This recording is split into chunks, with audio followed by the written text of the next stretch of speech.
முருகன் பக்தர்கள் அனைவருக்கும் அன்பு வணக்கங்கள். என் அன்பு குழந்தையே, உன்னுடைய துணையின் இல்லத்தில் உனக்கே தெரியாமல் ஒரு விஷயம் நடந்து கொண்டே இருக்கின்றது. இதை நீ முழுவதும் கேட்டால் அதிர்ந்து போய்விடுவாய் தங்கமே.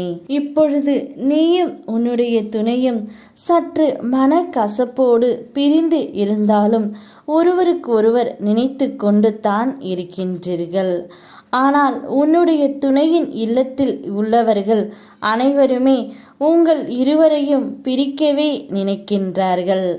அதனால் உன்னுடைய துணையை வேறு யாருக்காவது திருமணம் முடிக்க ஏற்பாடு செய்து கொண்டு இருக்கின்றார்கள் தங்கமே. ஆனால் கவலைப்படாதே, நிச்சயம் அவ்வாறு நடக்க உன் முருகனப்பா நான் விடமாட்டேன்.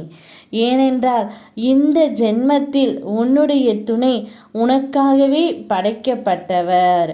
உன்னையும் அவரையும் யார் நினைத்தாலும் பிரிக்கவே முடியாது. ஏதோ சந்தர்ப்ப சூழ்நிலையால் மட்டுமே நீங்கள் இருவரும் பிரிந்து இருக்கின்றீர்களே தவிர நிரந்தரமாக பிரிய உன் அப்பா ஒரு நாளும் நான் அனுமதிக்கவே மாட்டேன். அதனால் கூடிய விரைவில் நீங்கள் இருவரும் ஒன்றாக இணையத்தான் போகிறீர்கள். இது என்னுடைய சத்திய வாக்கு தங்கமே. நீ அதை நினைத்து எல்லாம் கவலைப்படாதே.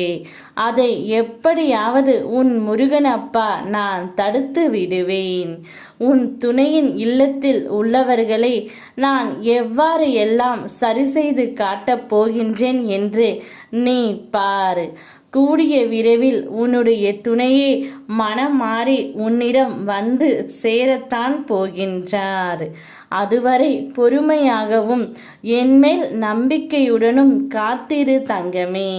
உனக்கான நல்ல செய்தியை நான் வழங்கத்தான் போகின்றேன். உன் துணையின் இல்லத்தில் உனக்கே தெரியாமல் இப்படி ஒரு விஷயம்தான் நடந்து கொண்டே இருக்கின்றது.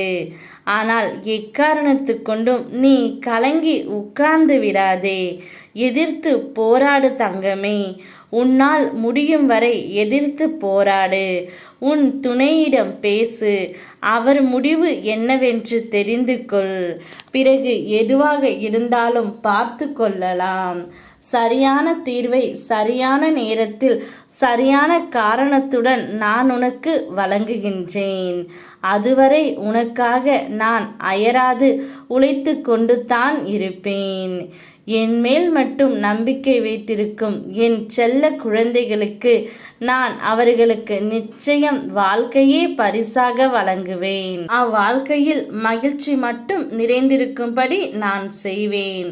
யாம் இருக்க பயமேன். ஓம் முருகா.